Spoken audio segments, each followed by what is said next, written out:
For nearly 2 decades, Joan Lunden was the face of morning television, warm, trusted, and in millions of homes every day. But her story goes far beyond the anchor desk. She's a mother of 7, a breast cancer survivor, a caregiver, and now a best-selling author. Her latest book, Joan, Life Beyond the Script, is honest, it's funny, and deeply human. Today we're sitting down with a true trailblazer. Let's welcome Joan Lunden. Joan, thank you so much for being here. It's delightful to be here, back in my hometown.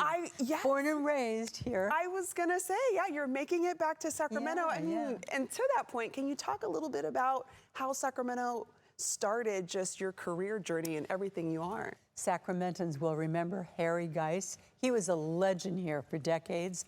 And he followed me into the parking lot and said, there are some stations around the country that are putting weather girls on. And I'd like to make you Sacramento's first weather girl, which sounded really boring, and I didn't know a thing about it, but I fortunately knew an opportunity. Yeah. And I said, okay. Let's do it. Let's give it a go. It's crazy just to reflect and think about how it wasn't that long ago when women weren't in news, women weren't in television. And you know, when I talk to groups that have young women, I said, I was 23 years old then in 1973. Before 1973, a woman couldn't get a credit card in her own name, and you couldn't open a bank account, you couldn't buy a house. I mean, when you think about it, it wasn't that long ago that life was so incredibly different for women. Yes, and then fast forward to speed it up where we're at now, you see just how much that you've paved the way for so many people, including myself. So a nod to all that you have done. Thank you. Very much so. And to talk about some of those pivotal moments that you kind of had collide at once, from your career, motherhood, identity, when you found out you were pregnant the same day you were offered. 20 minutes apart. My agent called and said, I just got a call from ABC. They're going to hire you full time, and implicit in that, you're going to be the next co-host. Yes. I was like, fabulous, but I got to finish my story where I'm on in 20 minutes. And before I had a chance to get up and go to the set, phone rang again. My gynecologist, you're pregnant with your first child. And I just immediately thought, I have to figure out how to do this. Like, you can't pass up the job. You just have to figure it out. And I remember calling my agent and saying, will you call the network and see if they'll let me bring my baby to work with me? And he was like silent on the phone. Because remember, this was 1979. In 1979, you couldn't say the word breastfeeding on television or breast. And I said, tell them I'm breastfeeding.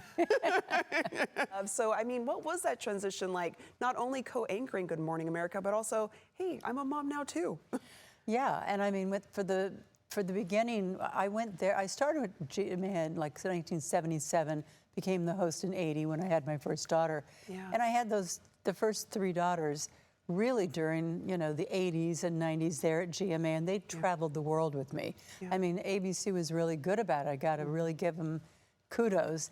They let me take, and I remember Newsweek and Time and all these different magazines were at the press conference when ABC, GMA was introducing me, and all they wanted to talk about was, how did you get ABC to let you do this? That was the breaking story that day. Not who is the new co-host of GMA, but that a major media company was allowing a woman to bring a baby to work with her. And then after Good Morning America, how did you find the courage, Joan, to reinvent yourself while raising 3 young daughters? And what did that chapter teach you about resilience? I think I couldn't have written this book until now, so I could look at my life as kind of this big arc, the 25 big, shiny, well-known years. And the last 25 years that I've really leaned into advocacy. I've testified for mandatory mammogram reporting with the FDA. I've testified before Congress to expand the Family Medical Leave Act so they cover senior care as well as newborn care.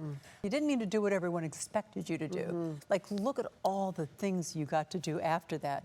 But it was like an exercise in reinvention. Definitely. And I think that's a very important takeaway of the book, because we live in a world now where people are going to have to be reinventing themselves over and over and over as companies scale back and AI comes in, and like the whole job market is just morphing. Things that kids used to be told to go into, look, no more. You got to pivot and adapt. And so people need to, I think, hear other people's stories as to how to be open, have your mind open and your heart open, and believe in yourself that you might be good at some other things, not just what you've been doing for the last 20 years. Okay. You know, so that to me is a big part of why I wanted to write the book. Yes. And then I put in video. let's talk We about got to that. talk about this. Yes, okay. Because no one's ever done that Yes, before. I was a looking- memoir with video. Yes, I was looking through the book, and there's QR codes in there. Explain that a little bit more. So when I went to find pictures in the book, because you know, people are used to consuming me in a visual way, so I always put, this is my 11th book, and I always put a lot of pictures. And I'd come across something, I think, oh, that's a video, not a picture. Yeah. Wait a minute. Ah. So I called my attorney. I said, can I put video in my book? He said, how would you do that?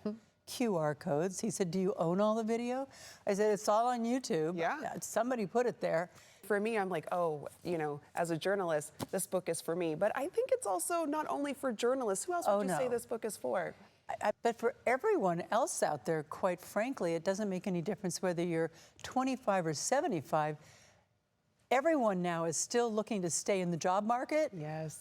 To still keep working, because now at 75, you used to retire, and I say, I got another 20 years maybe, I better keep working. Yeah. So I think people will appreciate being motivated and inspired by just sharing the story of how I kept reinventing myself. I think that's the key right there, the I reinvention. think it is, yeah. Joan Lunden, the legend herself. Thank you so much for joining us today. Thank you. Yeah, coming to Sacramento. We appreciate you coming back to Sacramento. Back to Sacramento. For more on Joan Lunden and her latest book, visit joanlunden.com.